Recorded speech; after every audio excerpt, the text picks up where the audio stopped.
Hi ನಮಸ್ಕಾರ ಎಲ್ಲರಿಗೂ. ನಾನು Maruti Killedar. Welcome to Killedar tax.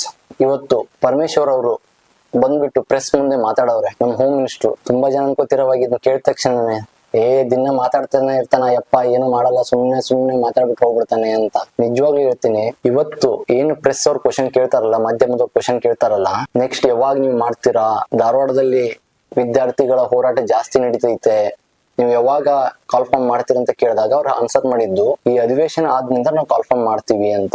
ಅಧಿವೇಶನ ಅಂದ್ರೆ ನೆಕ್ಸ್ಟ್ ಮಂತ್ ಇರೋದು 8ನೇ ತಾರೀಕಿಂದ. ಅದು ಮುಗಿದ ನಂತರ ನೆಕ್ಸ್ಟ್ ಅಂದ್ರೆ ಡಿಸೆಂಬರ್ ಎಂಡು ಅಥವಾ ಜನವರಿಲಿ ಕಾಲ್ಫಾರ್ಮ್ ಆಗ್ಬಹುದು. ನನ್ಗೆ ಏನ್ ಇನ್ಫಾರ್ಮೇಶನ್ ಐತಲ್ಲ ಅದನ್ನ ನಿಮ್ಗೆ ಕೊಡ್ತಿದ್ದೀನಿ ನಾನು ಅಷ್ಟೇ. ನಾನು ಪಕ್ಕ ಆಗತ್ತೆ, ಇವಾಗ್ಲೇ ಮಾಡ್ತಾರೆ ಅಂತ ಹೇಳಕ್ ಹೋಗಲ್ಲ. ಬಟ್ ನೀವೇನ್ ಗೊತ್ತಾ, ನೀವು ಹೋಪ್ ಕಳ್ಕೊಬೇಡಿ. ಇವಾಗ ಡಿಸೆಂಬರ್ 1ನೇ ತಾರೀಕು ಧಾರವಾಡದಲ್ಲಿ ಏನ್ ನಮ್ಮ ವಿದ್ಯಾರ್ಥಿಗಳಿಂದ ಹಮ್ಮಿಕೊಂಡಿದಾರಲ್ಲ ಸ್ಟ್ರೈಕ್ ನ, ಎಲ್ಲರೂ ಭಾಗವಹಿಸಿ. ಎಷ್ಟಾಗತ್ತ ಅಷ್ಟು ಜನ. ನಮ್ಗೆ ಆಗಪ್ಪ ಅಂತ ಮನೇಲಿ ಕುತ್ಕೋಬೇಡಿ, ದಯಮಾಡಿ ಬನ್ನಿ. ಎಲ್ಲರೂ ಬಂದ್ಬಿಟ್ಟು ಒಟ್ಟಾಗಿ ಯಾವಾಗ ನಾವು ಹೋರಾಟ ಮಾಡ್ತೀವಲ್ಲ ಅವಾಗ ಸರ್ಕಾರಕ್ಕೆ ಇನ್ನೂ ಬಿಸಿ ಮುಟ್ಟತ್ತೆ. ಅವಾಗ ಏನು ನೋಟಿಫಿಕೇಶನ್ ಆಗ್ಬಹುದು, ಕರೆಕ್ಟ್ ಆಗಿ ಎಲ್ಲ ಹೊರಗಡೆ ಬರ್ಬೋದು. ಅವರೇ ಬಾಯ್ಬಿಟ್ಟು ಹೇಳವ್ರೆ 15,000 PC ಖಾಲಿ ಐತೆ ಕರ್ನಾಟಕದಲ್ಲಿ, ಅದ್ರ ಜೊತೆಗೆ 600 PSI ಮಾಡ್ತೀವಿ, ಎಲ್ಲ ಹಂತವಾಗಿ ಮಾಡ್ತೀವಿ ಅಂದಿದ್ದಾರೆ. ಸೊ ನನ್ನ ಪ್ರಕಾರ ನಾನು ಇದೇ ಡೇಟ್ ಮಾಡ್ತಾರೆ, ಇವಾಗಲೇ ಮಾಡ್ತಾರೆ ಅಂತ ಹೇಳಕ್ ಹೋಗಲ್ಲ. ನನ್ನ ಅನಿಸಿಕೆ ಪ್ರಕಾರ ಜನವರಿಯಲ್ಲಿ ನೋಟಿಫಿಕೇಶನ್ ಆಗತ್ತೆ. PSI ಆಗತ್ತೋ ಇಲ್ಲೋ ಗೊತ್ತಿಲ್ಲ, PC ಅಂತೂ ಜನವರಿ ನೋಟಿಫಿಕೇಶನ್ ಆಗತ್ತೆ. ದಯಮಾಡಿ ಸೀರಿಯಸ್ ಆಗಿ ಓದಿ. ತುಂಬಾ ಜನ ನಿಮ್ಮ ಅಕ್ಕಪಕ್ಕದಲ್ಲಿದ್ದವ್ರು ತುಂಬಾ ಜನ ಹೇಳ್ತಾರೆ ಏನಂತ, ಬಿಡಪ್ಪ ಇನ್ನೂ ಮಾಡಲ್ಲ, ಸುಮ್ನೆ ಕತೆ ಹೇಳ್ತಾರೆ, ಮಾಡಕ್ ಹೋಗಲ್ಲ ಅಂತ. ನೀವು ಅದನ್ನ ಕೇಳ್ಕೊಂಡ್ಬಿಟ್ಟು ನೀವು ಓದಲ್ದೆ ಹೊರಗಡೆ ಸುತ್ತಾಡಿದ್ರೆ ನೀವು ದಡ್ಡರಾಗ್ತೀರಾ. ಯಾರು ನಿಮ್ ಜೀವನಕ್ಕೆ ಬರಲ್ಲ. ಈಗ ಹಿಂಗ್ ಹೇಳಿ ಹೋಗ್ತಾನಲ್ಲ, ನಿನ್ನ ಡಿಮೋಟಿವೇಟ್ ಮಾಡಿ ಹೋಗ್ತಾನಲ್ಲ, ಅವ್ನು ಯಾರು ನಿಮ್ ಜೀವನಕ್ಕೆ ಬರಲ್ಲ. ನಿಮ್ ಜೀವನಕ್ಕೆ ಯಾರಾಗೋದು, ನೀವು ಓದಿರೋ ನಾಲೆಜ್ ಆಗೋದು. ಸೊ ಇದನ್ನ ಅರ್ಥ ಮಾಡ್ಕೊಳ್ಳಿ.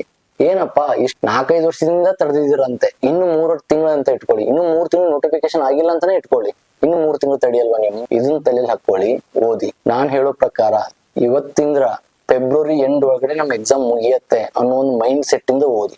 ಅವಾಗ ನೀವು ಎಲ್ಲ ಎಕ್ಸಾಮ್ಗೂ ರೆಡಿ ಇರ್ತೀರಾ. ನೋಟಿಫಿಕೇಶನ್ ಆಗ್ಲಿ ಆನಂತರ ಓದುವ ಅಂದ್ರೆ ಕಷ್ಟ ಆಗತ್ತೆ. ಸೊ ಇವಾಗ ಪ್ರೆಸೆಂಟ್ ಆಗಿ ಗೌರ್ಮೆಂಟ್ ಮೇಲೆ ಪ್ರೆಷರ್ ಬೀಳ್ತೈತೆ. ಅಪೋಸಿಟ್ ಪಾರ್ಟಿ ಅವರು ಪ್ರೆಷರ್ ಹಾಕ್ತಿದ್ದಾರೆ, ನಮ್ ವಿದ್ಯಾರ್ಥಿಗಳ ಸ್ಟ್ರೈಕ್ ಇಂದನೂ ಪ್ರೆಷರ್ ಬೀಳ್ತೈತೆ.